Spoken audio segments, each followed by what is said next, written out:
Friends, तो आ गई हूँ मैं एक और वीडियो लेकर।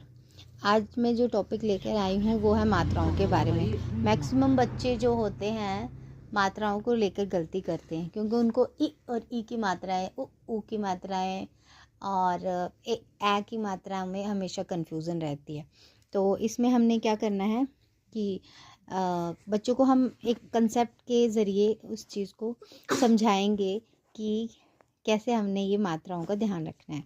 अब जैसे ये है इ की मात्रा, ये है इ की मात्रा और ये है ई की मात्रा। पहले हम इसको छोटी बड़ी बोलते थे, बट नहीं, दिस इज़ नॉट राइट। आपको इसको बोलना है कि जो ई की साउंड होती है वो शॉर्ट होती है। बच्चों को बताना कि जो इसकी आवाज़ होती है ई की साउंड वो छोटी साउंड होती है, ई, जैसे कि ई। और ई की आवाज़ जो होती है वो होती है लंबी, थोड़ी सी ज़्यादा लंबी आवाज़ जो होती है ई की होती है। तो ये आप ड्रॉ कर सकते हो कि ई की साउंड जो होती है वो थोड़ी देर के लिए होती है और ई की साउंड जो होती है वो ज़्यादा। अब जैसे कि ये ई की साउंड है और ये है ई की मात्रा।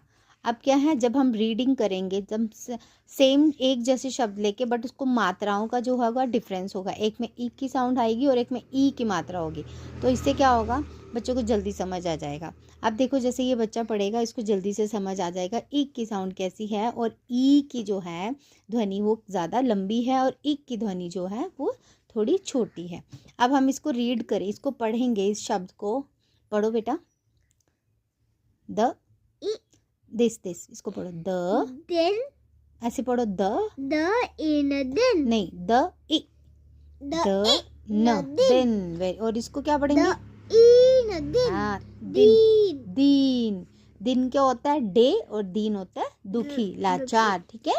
उसके बाद ये क्या पढ़ो, क इ ल, किल किल किल, किल। और ये क्या होगा, कील।